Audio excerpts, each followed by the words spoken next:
Hey everybody, it's Brian Nutter at Summit Racing here. And as we've been doing basically all week here at Summit Racing, we've been having our Performance Parts Expo.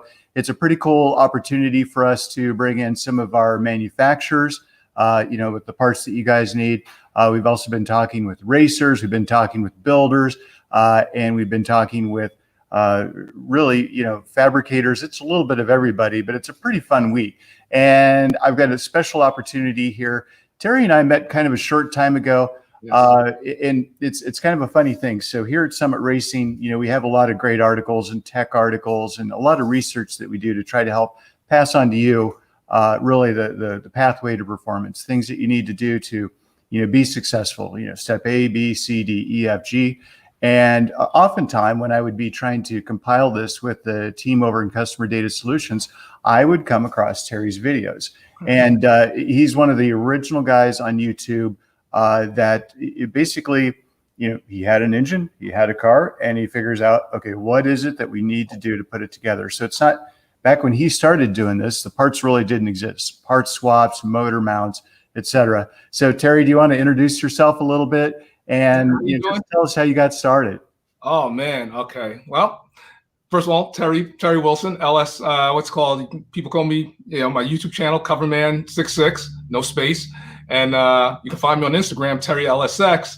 And basically, I've just been a gearhead since I can't remember.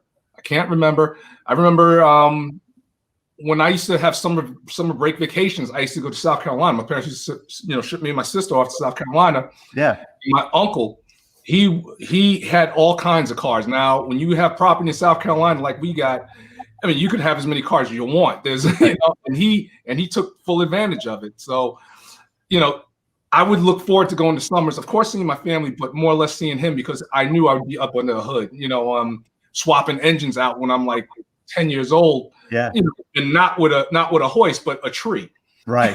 Tree in the chain. And so it morphed into that. And, here it is. This whole thing happened by accident, actually. This car right here, this is my 71 Chevelle, which is the one that you mostly spotlighted in my YouTube channel, because I did everything with this car, did everything with it as far as try parts out. It was my workhorse. Mm-hmm. And the whole thing started when I have a 69 Camaro, which I put an LS in first. Yeah. This one I did probably maybe 2009. Got it. And I was, you got buddies that you wrench with that you no longer they moved away, whatever, and they're car guys as well that I wrench with since high school and college, moved away. And what I would do, this was back in the day. Now remember, it's like 2008, 2009. So I would send attachments of like everything that I did for the car. And the girl I was dating at the time, she says to me, well, why don't you just make a YouTube channel, right? Make it private and just show your friends, just do videos and just post it up for your friends to see. Give them the URL and the link. And that way they could see what you're doing instead of sending like 10 different, attachments. I'm like, okay, that's cool. Very so I did a couple of videos and I put it out there for my buddies to see. And then I did the car starting when I had the car started. And I was just so jazzed up. Now, remember, the car didn't have a hood, didn't have a fender on it, wires all over the place, but it's starting. Right. And so I had like a little starting party. My neighbor, he said, Terry, whenever you start the car up, because he sees me building this car, whenever you start that car up, let me know, So the video of me starting it, there's like maybe like 60 people, that you don't see. Right. So I started the car up. It wasn't successful. Everyone give me high fives, and it's great. Then what happened was I posted it that night. I forgot to make it private. And with YouTube, when you post something, it goes public. And I was just so keyed up. I was just feeling good about myself. Yeah, I can't wait to go, Send. Right. Next thing you know, I didn't look the next morning because I wasn't looking to see if anyone was looking other than my buddy. So I, looked that night. Like 15,000 people. Wow. About 10,000 people that between me going to sleep and waking up and checking out. So I got, and I was just like, wow. So I tried to answer each and every one of them because what was happening is, like I said, the LS wasn't new, but it was kind of a new thing to do. There wasn't that many. Right. And people were asking questions. How did you do this? How'd you do this? How'd you do this? How can I get this? How can I get this? And I thought, hey, let me just answer these questions. And whenever you do a video, if you ever do a transmission swap, let me know. Well, the transmission's already in there. Well, how'd you do this? So next thing I know, I started doing videos, doing more and more videos, and helping people, answering the questions, and it's been really good. And Coverman66 was born at that point. That is awesome. I mean, it's one of these things. I mean, it's a puzzle. I mean, you have to be pretty good with electronics. I mean, obviously you knew the fuel system and things, but there were no kits back then. And even right now, swaps, you know, we're talking, you know, 11 years after you did yours, I'm sure a lot of the kits that are out there are actually kind of based around a lot of the things that you had to figure out first. And also, you know, you overcome it. I mean, even this car still has the cross member, because again, 2008, 2009, there weren't companies that you could just call them and say, listen, I need a cross member with motor mounts and all that stuff to fit. So what I had to do was, this is the stock cross member on this thing. What I did was cut it off, flip the perch around, put the perch in the transmission because it's T56. Right. And then I slid the cross member back, because on Chevelles, on A-buys, they got 4 bolts. So it was able to go into the last 2 bolts, the first bolt, and then drill holes and then tack welded it. And, you know, of course, your pinion angle and everything. And it's still in here till this day. Right. I never changed it. Well, there's still a lot of things that, you know, people find, you know, kind of perplexing that you've been through many times now. I mean, you've got drive-by-wire, you had the electronic throttle, you had the throttle by cable, obviously the accessory drive thing, you know, you've had to deal with. You had to deal with oil pans, whether it was, you know, the front sump or rear sump, you know, whatever cross member it might be, you know, on a Chevelle or your 69 or what have you. So you've had to battle all that stuff. You know, the clutch linkage, you know, Z-bar hydraulics. I mean, bolting, you know, the hydraulic master, you know, to your firewall and figuring out pedal linkage. Do you want to, I mean, man, you covered a lot of stuff there over your videos. Can you tell us a little bit about really, I mean, you got a pile of parts, you need to try to make them fit, you know. You had to try to make them fit. There was one company out now that helped me with my 69 Camaro. It was Street and Performance out in Mena, Arkansas. You remember Mark Campbell? Absolutely. Yeah. He was the godfather of LS swaps, I would consider him. I first met Mark, this had to have been probably, I would probably say early 2000. He was helping me put a tune port in my Z20. I had an 80 Z20 at the time. Whoa. Yeah, with a ZZ4.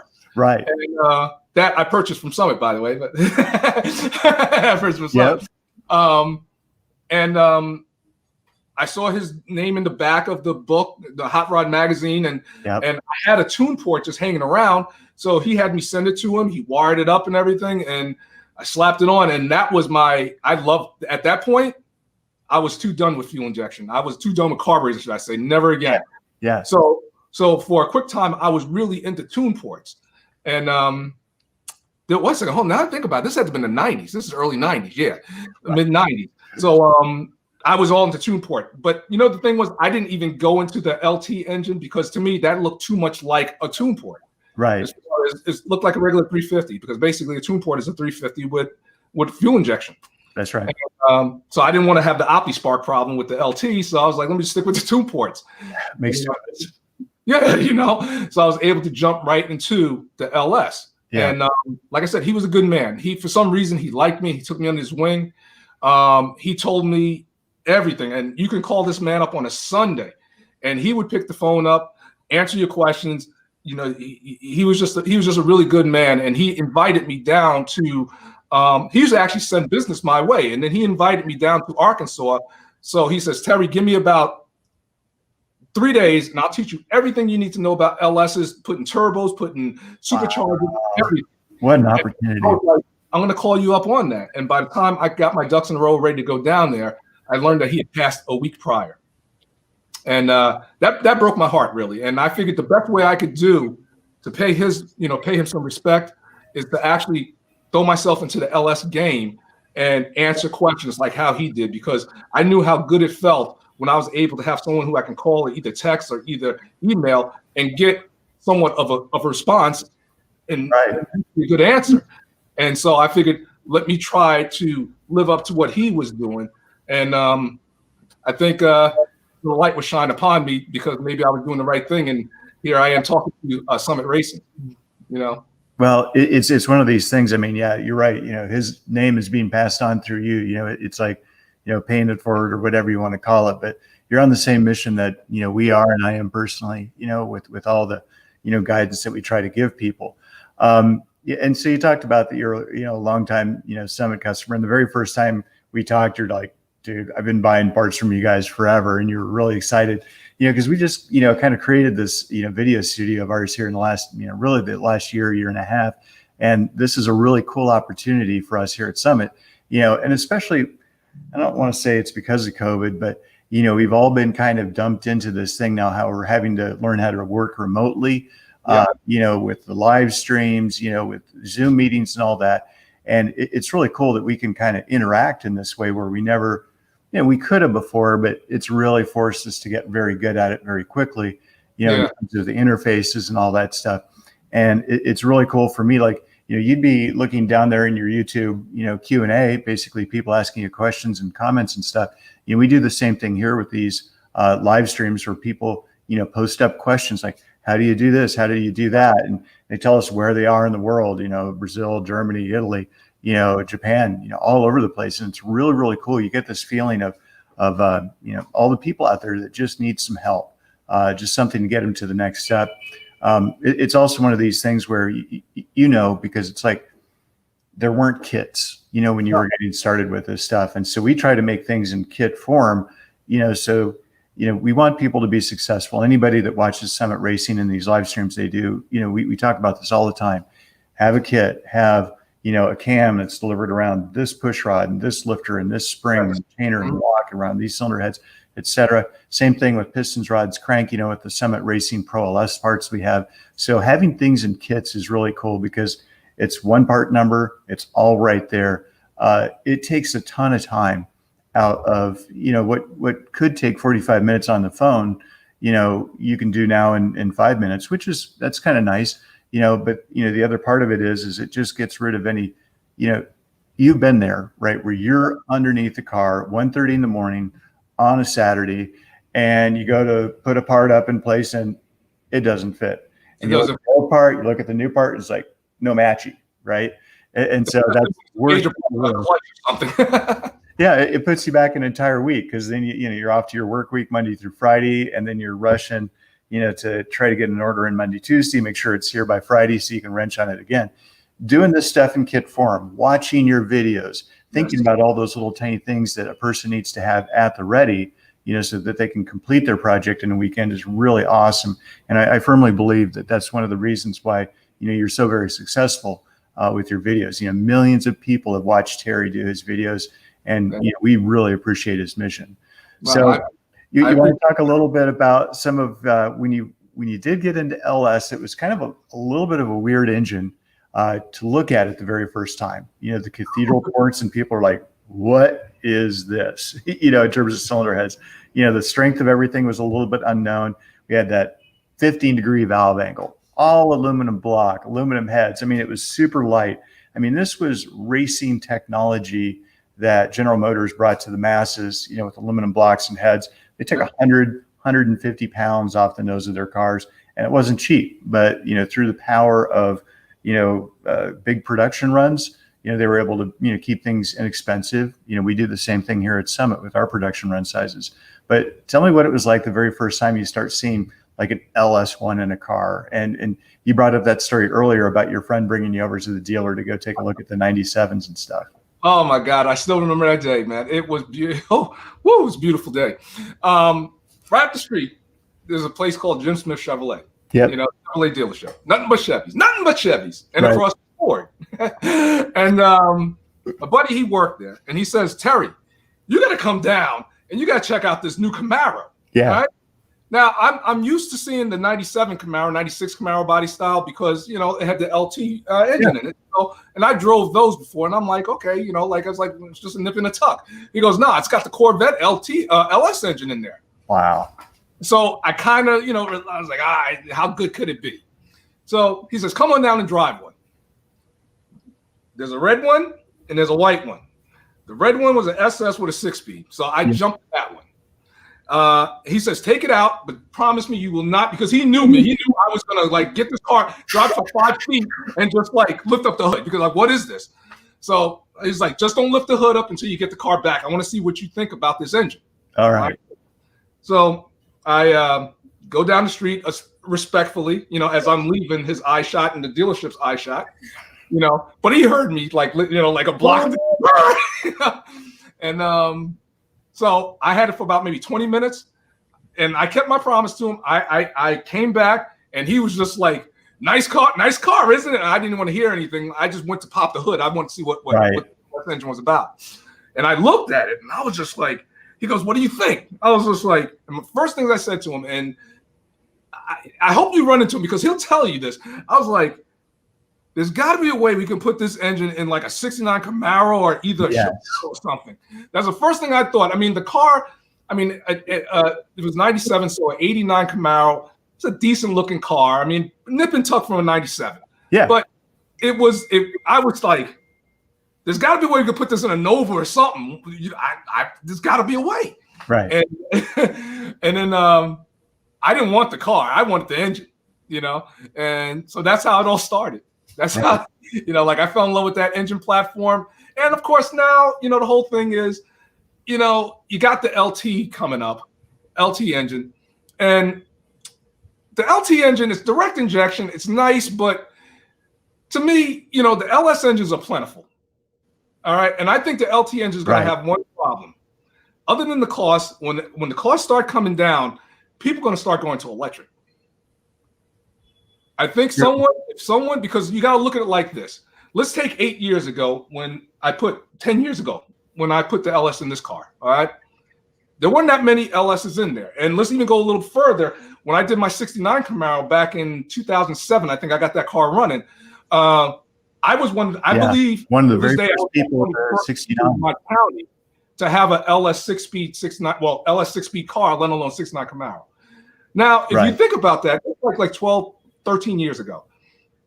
Where are we going to be 12, 13 years from now? Because I think the electric engines, they're getting there, but it's going to take someone to be like, okay, I found a way to install one of these engines, make a kit, and where you don't electrocute yourself, of course, and put it in, because that's going to be the next thing. I think the LT engines is going to have their due, but the LS engines, they're not going anywhere. Right. I think it's going to be like a huge jump from the LS to an electric, and you gotta get your ticket. I'm waiting for that train to come through, so I'm doing a little study, a little work now on electrics, and because I think it's going to be something that you got to be on board with. You got to have your ticket when the train comes, and I'm trying to get that ticket. We agree with you. There's a team of us here at Summit Racing, because the way we think about it, it's been this way, from the flathead days, going to the small block Chevy days, to the big block days, to the first time that we had to deal with, injection at all. Before it was even port injection, you had the Crossfire, the ceasefire injection, back in '84, right? And you couldn't mod it, and everybody is like, "Oh my gosh, we can't do anything with this." We've always felt that way about any new technology that's ever really, come out. The same thing with DI on the LT. At first we're looking at this like, well, what do you do when you need, bigger injectors? There are solutions for this stuff, and there are guys that are just working at this all the time, to, bring down the price, bring horsepower to the masses there and make it easier. Electric is going to be the same thing. Tesla kind of blew it out of the water there because they didn't go all, green and Prius-y, when they, came out with the Model S. No, have you ever done one of those? No, I've seen them in action, and I've not driven that car, but that P90D and such, low 11-second cars that you just launch and they go in the hands of any driver, it's coming. And the other cool thing is, the new C8 Corvette, the new ZR1, the Zora, whatever you want to call it. The rumor is basically, you got the twin turbo, they're going to call it an LT, but it's basically going to be 32 valve V8, 5.5 or whatever it is. And the front of that thing is going to be an electric motor with these little axles that go to the front, and it applies just the right amount of horsepower to the front wheels as you need it. So it helps you launch. It also helps, when you're going through a corner, each one of these, wheels and tires here Yeah. act independently in terms of acceleration. So it's going to pull you through a corner in the same way that a front wheel drive can, do that when it's properly set up. It's opening up a whole new world in terms of the hybrids integration. Here, what we've been doing at the Performance Parts Expo is I've personally dealt with AEM for a huge number of years on a huge number of projects. And they are some of the first people that are going to be jumping on the electrification. It's like, these are basically motor controllers. And they've looked at like, okay, what electric motors are coming in what cars? The Chevy Bolt, there's going to be a lot of those. P90D motors, not so many. But then the Model S, there's going to be a lot of those in the junkyards. And so like you're saying, people coming up with the wiring harnesses, coming up with the motors, the adapters that go to a Chevy bell housing. Rumor is that Chevrolet Performance is going to come out with their first 2 crate motor. That's a pun. You can see what I did there. Crate motor. I see that. And it's like Dr. Evil, right? Whatever. But yeah, they're going to take a Chevy Bolt motor and, they're going to run it through, whatever transmission. And they've got a kit, and it's really cool. So you're going to be able, they had this actually in a K5 Blazer. It's a green one. It came out maybe a couple weeks ago. It's one of the SEMA vehicles that they built. But there's going to be some fun things, that we can do with all this. I mean, even last year at SEMA, I was talking to one of the guys at the Chevy booth, and they had a Copo Camaro there. Yeah, they saw that, right? Yeah, he was like, I think he said it was like 1,500 horsepower, electric 1,500 horsepower, and I'm like, again, you lift up the hood. It's just weird because you lift up the hood, you don't see an engine. It's just right. And you think about the center of gravity. You got the battery sitting there basically on the floor. There's all. It makes the car handle. It's you're taking the CG down, and so any tire at any weight, it's going to handle better. There's all sorts of cool things about this. I was looking. I don't know if you saw the announcement on the new Hummer. It's funny that our conversation is taking this today, but they're like 1,000 horsepower and 11,500 foot-pounds of torque between 3 motors, and it's like, what? But you think about that. The original Hummer was pretty ostentatious too, when that thing, hit, and it was pretty cool. Yeah. Is it expensive? Yeah. But it's one of these things. It's baller. Yeah. It's going to be, what it is here. And then it's going to trickle down theory. It's already happening with the other cars out there. And, here at Summit Racing, for us, it's like, we're always going to have, in the same way that we carry parts for a flathead or a 392 right now, we're always going to have your small blocks and your big blocks and your Ford, Chevy, Chrysler, Pontiac, Buick, whatever it is. But we're also going to be carrying this other stuff. And it's like, it's all about speed, and a lot of our customers, when I was growing up, if I had an interior in my car, it was amazing. I'd keep a 5-gallon bucket on the passenger side of my Datsun 240Z for passengers, because I didn't want to have 22 extra pounds in my car, for the majority of the time, because I never had passengers much. And now I kind of like my AC. I kind of like my power steering.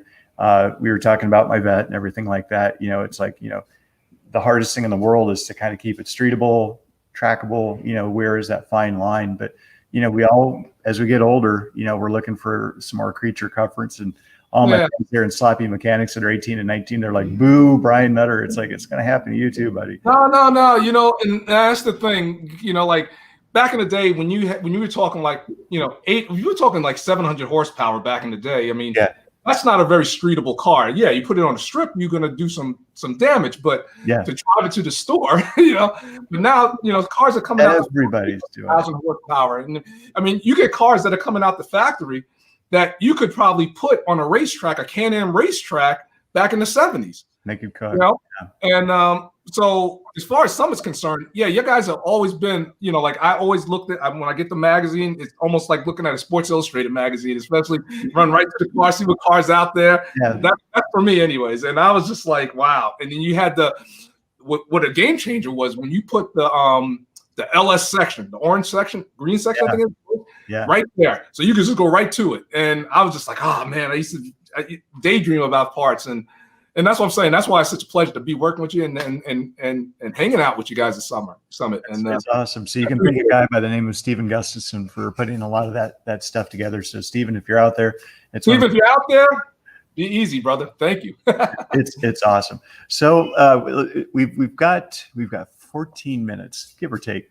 We can talk about that stuff. And I guess, one of the other things is you've got a new project coming up. The other thing I want to say about this is, you've never been, we can talk about Gen 3 and 4, how easy they are to make power. And you've never shied away from things like, the LSA. Do you want to talk to us a little bit about the first time you were looking at, the CTSV engine with the LSA in it, with the blower on it, and then you're like, ooh, okay, here's going to be some parts available. Go ahead and tell us about that. Well, the first time I actually heard about LSA was when the ZL1s first came out, somewhere around 2013, I think maybe 2012, 2013. And I remember being in my office and I was just looking at it. I was just like, wow, this is an incredible car. Because you just read what the car can do and everything. I'm like, wow. I got one, by the way. Nice.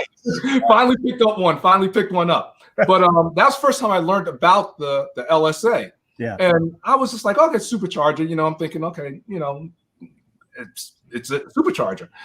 Then what happened was I was getting the dyno tune on this car at one point, and the dyno guy was just like, what you should do, Terry? You should try to get an LSA. Those things are cheap now. And I was just like, what do you mean they're cheap? He says, no, you can pick them up for next to nothing.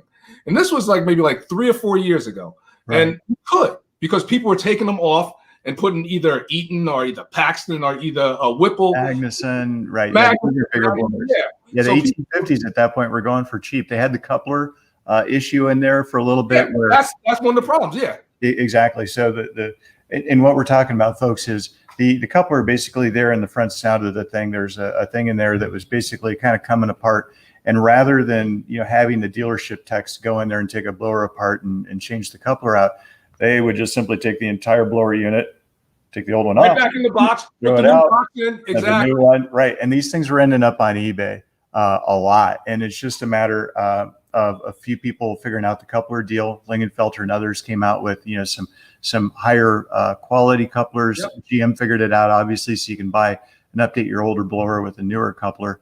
But these things were hitting eBay for several $100 there for a little bit. I've seen them as low as $300. And matter of fact, what happened was a different buddy at GM, at a GM dealership, he was like, Terry, are you familiar with an LSA? I was like, yeah, why? He goes, well, we have a couple of them and we're getting ready to throw them away. Do you want them? Yeah. So I was just like, I'm on my way down now. He goes, no, they'll keep until Friday. I was like, if I wait until Friday and you guys get rid of them, I'm gonna go to jail because I have to kill you. I'm coming down now. I told him that. I said, I'm coming down now to save you. So I backed my truck up. He had about 5 of them, and I still got 2 left. Nice. I still got 2 left. And so yeah, it was a game changer. And like you said, it was just a matter of just changing that little coupler. Yep. And you got gobs and gobs of power. It's a great power adder. And just a little bit of work, and you pretty much install them on just about any LS engine. Right. Yeah. So, and there are adapters to go to cathedral port, but primarily they're around a rectangle port. So when we're talking rectangle port, we're talking about L76, L92 in the trucks. We're talking about the LS3, obviously, in the cars. But yeah, basically anything there, it's a direct bolt on. Tell us about the very first time where you ripped the old intake manifold off the LS3 or L92, and you bolt this thing on, and you're kind of looking at, okay, what do I need to do with the accessory drive, the belts, the pulleys? I mean, what was that like? Well, the thing was, again, there weren't that many people, making accessory drives. And like you said, GM got hip to it, and they're like, hey, listen, we're missing out on the market. So they actually made an accessory drive, because the one I have here is an LS Simple. And but it's actually LS Simple. And like you said, they have companies that now where GM Performance just get the whole LS drive. They give you the belt, they give you everything. I believe it comes with an LSA pulley. Yeah. And so to install one is pretty simple. I mean, you got to understand that there are certain things that you got to do, because now you're not having all the electronics. You're doing away all the electronics that go to the LSA, and you just got to pretty much know how to bypass it, which isn't really that difficult. And if anyone is doing one, if they want to get in contact with me, I'm not hard to find, and I got tons of videos out there installing an LSA. Right. I got a Trailblazer. That was the last one I did, and so it's really a great power adder. And the good thing about it is, if you drive normal, you're not going to see that much of a change in fuel economy. Right. But you roll into it, man. And you know you're going to. Well, okay, so talk to me about this, because I know when that engine came out, we were seeing them there at SEMA for the first time, and yeah, you've got a crate engine there, but what do you do to fuel it? Because those used a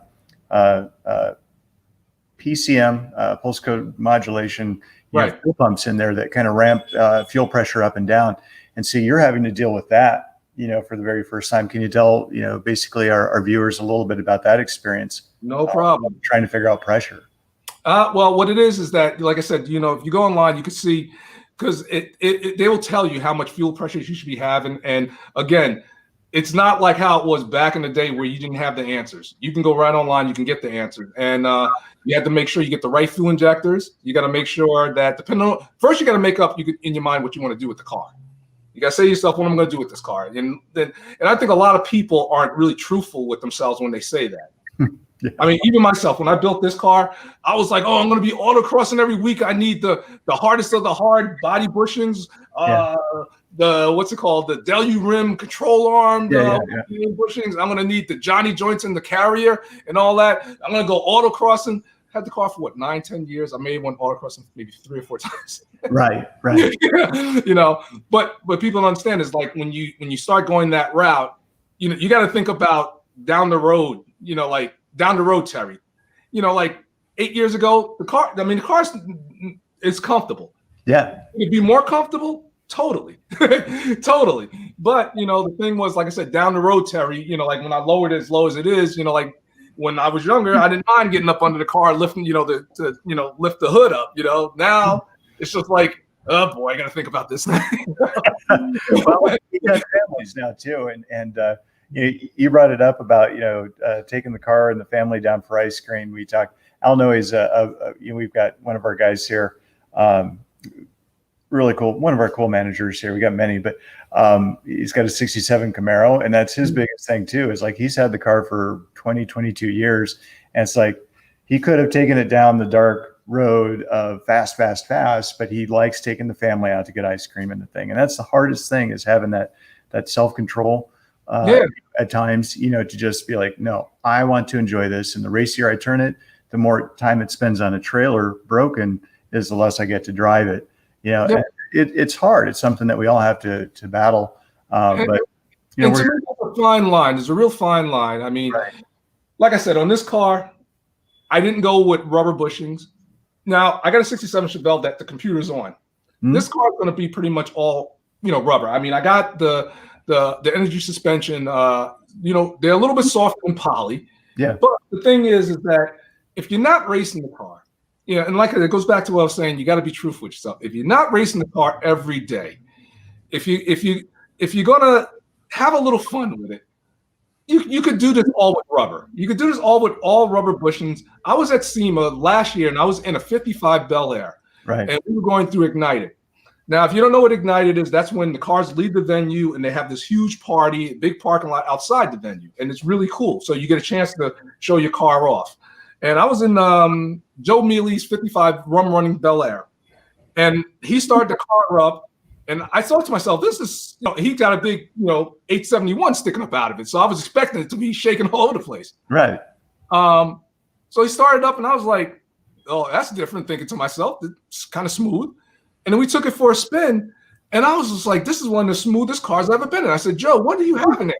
He goes, oh, all rubber bushings and everything like that. And I was like, this is a beautiful riding car. It handled and everything. See, I think people get hung up when they see the latest and greatest. Now, again, if you're going to race the car, put that stuff back on. It's going to help. You're going to handle. Yeah. But you got to remember, rubber's got a bad rap. The reason rubber got a bad rap is because, one, the rubber back then, let's take the 71 Chevelle. No one was babying this car. This car spent most of its life before it came to me, probably outside. Right. Like in the 120,000 miles on bushings, and people wonder why they don't, work. Right. And even when you took the rubber off, the rubber was still there. It was a little dry rotted, but the rubber was still there. Yeah. Now, if you're going to put rubber back on this thing, sitting in here like this, that rubber's going to last. Yeah. You're going to have a comfortable car. The only thing I would do polyurethane, doing this car over again, the only thing I would do polyurethane is the part that really don't affect the comfort of the car, which is the sway bars. Yeah, absolutely. End links. The end links, yes. The sway bar end links, that's it. That's it. Other than that, I would go rubber. I would go poly, I guess. But it depends on what you want to do with the car. I mean, I do like a little handling, so poly isn't that bad, but for the most part, if you want the comfort and if you want somewhat handling, and it just goes back to what you're going to do with the car, and you got to be truthful with yourself. It's funny you mention this. When I'm doing research for a project, I probably like you, I get myself kind of wrapped up in something for like 2 solid days straight. I've got a 1999 Civic. That's my wife's first car. Oh. And it's one of these things where suspension, it's got less than 100,000 miles on it, but it needs, rebuilt. The shocks need to rebuilt. If I'm going to do that, I'm going to go ahead and put in, some iBox springs and some sways in it. Never had sways to begin with. And so I got that. And then I'm looking at shocks and I'm like, I'm going to be dropping it, an inch and a quarter, not much, I want to keep the original, goofy looking hubcap wheels and tires on the thing, really kind of a sleeper look. But I came up to that subject of bushings, and I'm thinking I'm going to autocross this thing and blah, blah, blah, blah, blah. And I'm looking at the availability and it's like, yeah, there's tons of kits out there. I just, like you said, I just went with rubber. I'm going to sacrifice that little tiny bit. It's going to have way better shocks, springs. In fact, I went with the race conies, not just like the 1 inch shorter shock body conies, yellows. I actually went with the race conies on top of that, another $100 or whatever it is. But the thing's going to articulate beautifully. I can take the thing, around a racetrack. I can go drive it back and forth to Cleveland or whatever. My wife's going to get in it and hopefully not notice that I've been hot rodding her car a little bit. We'll keep that a secret. That's between us. Exactly, world. Yeah, but yeah, it's one of these things. You've got these choices out there, and here at Summit Racing, it's one of our things. We've got a ton of associates here, and when I say that, it's not just sales and tech. I mean, it's really every department that we have here that are all enthusiasts. But you will find people here that have your exact make, model of car. Things that you think only because you've had this thing since 1948 or whatever. There's somebody here that has experience with your ride and have been through what you're trying to do, have kind of figured out, the hits and misses, and can guide you on the proper way to get these things, built. It's going to make you happy. No, and the tech support there at Summit, and like I said, I'm not just saying this, I really mean this. I mean, you guys are always dead on with the advice and how to go about, fixing something, or either, like giving a friendly advice, because I always like hearing stories. Well, like I had one and this is the way I overcame it. And I get that from Summit whenever, like I have a problem or I make a call to you guys as far as a part, and they give their advice. Now, remember, when you do this and do that, and not make you feel stupid, and that's the beauty with Summit. And that's why I've been, like I said, since I can't remember, not like 16, I got my license. I've been always, I think I bought some leaf springs from you guys on my Camaro back when I was driving. I think that was the first thing I ever bought. That's awesome.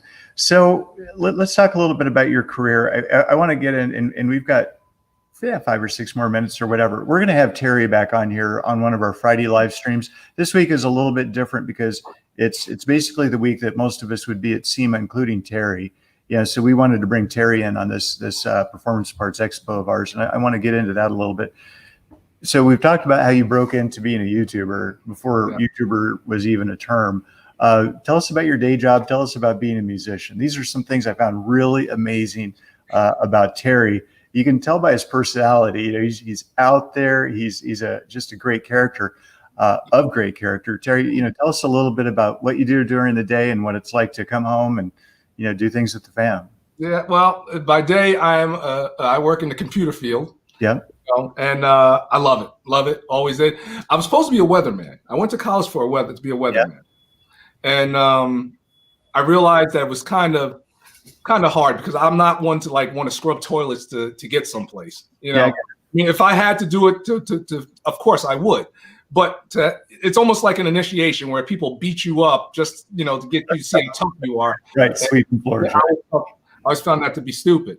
And I remember I was always fascinated with computers, and I was my parents, they had a company, my father had a mortgage company where he was in a building with maybe 8 other companies, and dentist office and all that, and I would fix his computer, and he would be, oh, you got my son over here, he let him look at your computer.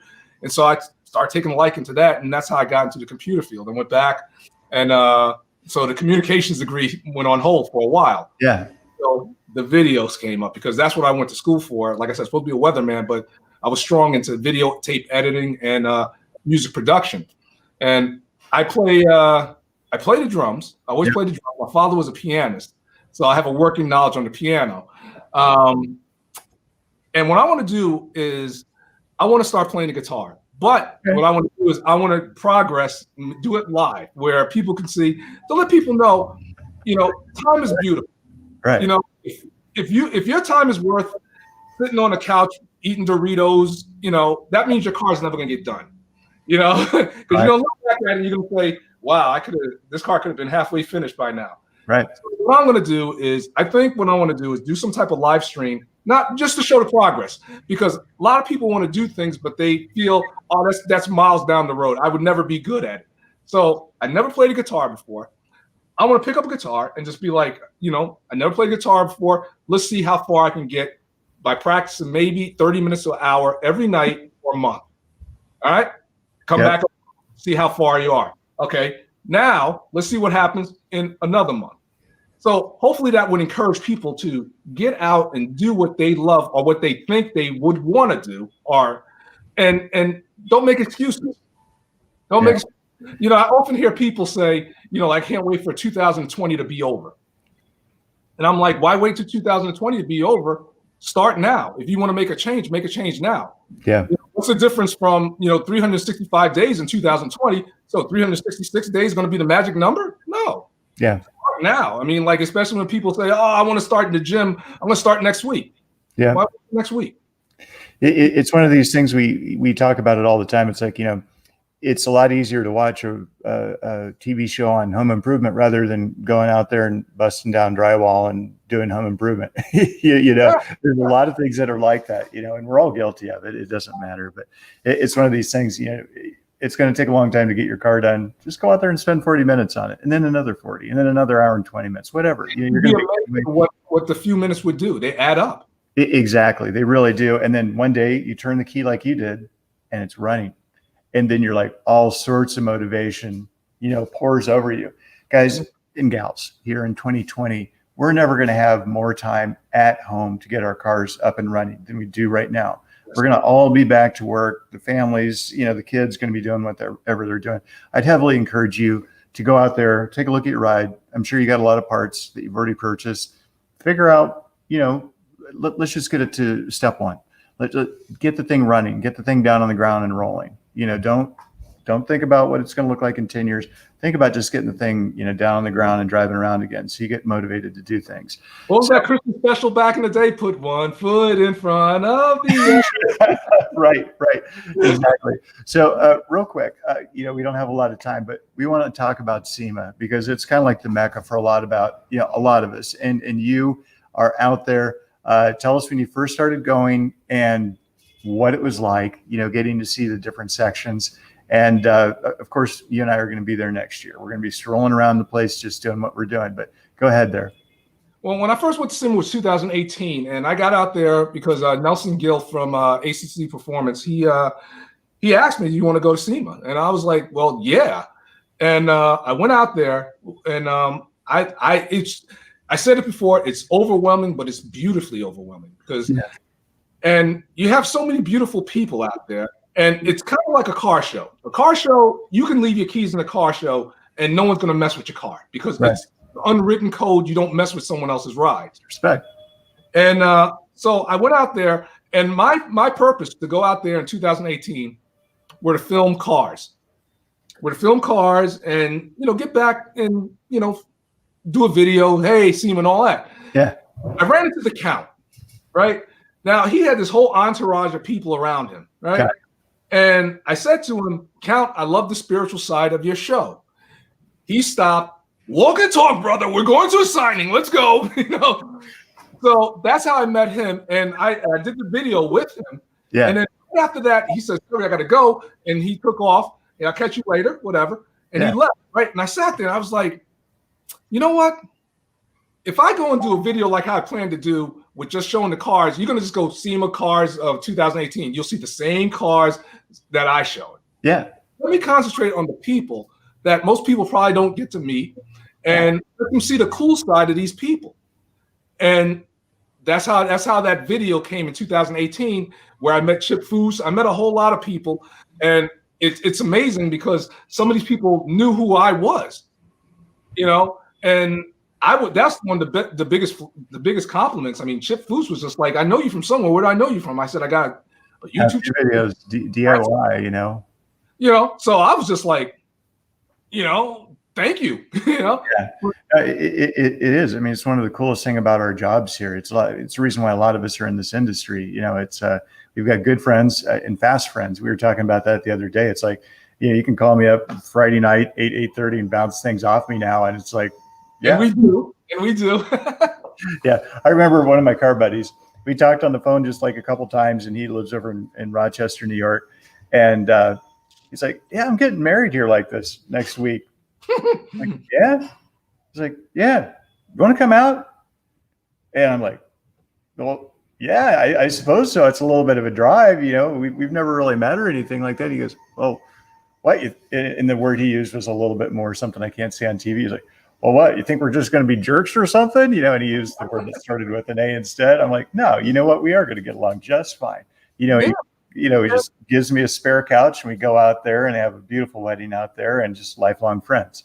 And that's how it is, because, through SEMA, I met some of the most beautiful people. Like I said, Nelson Gill, you got Arco and Heidi. The list just goes on. These are people who I actually saw on TV, and I'm like, wow, they're doing what I would love to do. And now, hey, Terry, how you doing? They're calling me up. It's beautiful. And car guys, I always said, and I will continue to say it.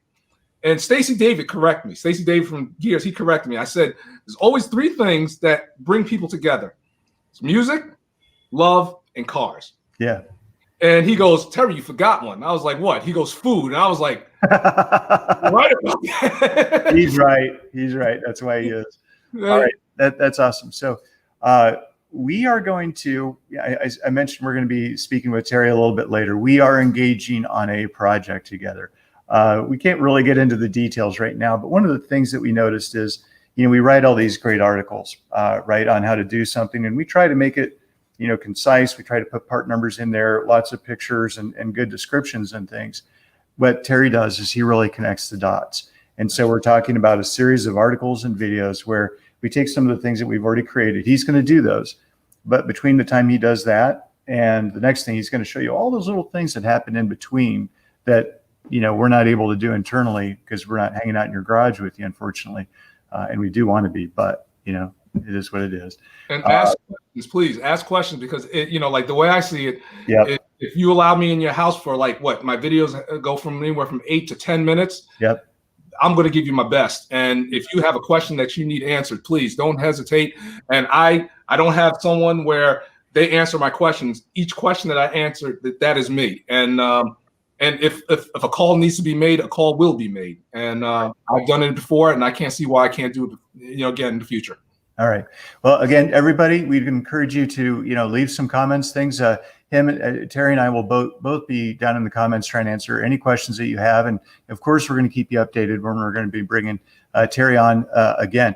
Now, in the meantime, you can go to YouTube. You can find him up under Coverman66 on Instagram under Terry LSX. This is Terry Wilson, just the man. And so just look him up. There's lots of great things out there. And, him and I are going to get off this video, and we're probably going to jam out for another 10, 15 minutes. Wish you could join us, but got work to do. And with that, we'll let you get back to the Summit Racing Performance Parts Expo at summitracing.com. You can find us over there on the Summit Racing Facebook page. We do these things on Fridays called the live stream at noon Eastern Standard Time. Just pop onto the Facebook page and you'll see, one of us here, kind of doing something similar to this. All cool stuff. But with that, everybody, have a good week and a weekend. Terry, thank you for joining us. It's my pleasure. And thank you, everyone in the chat room. And always be easy. That's right.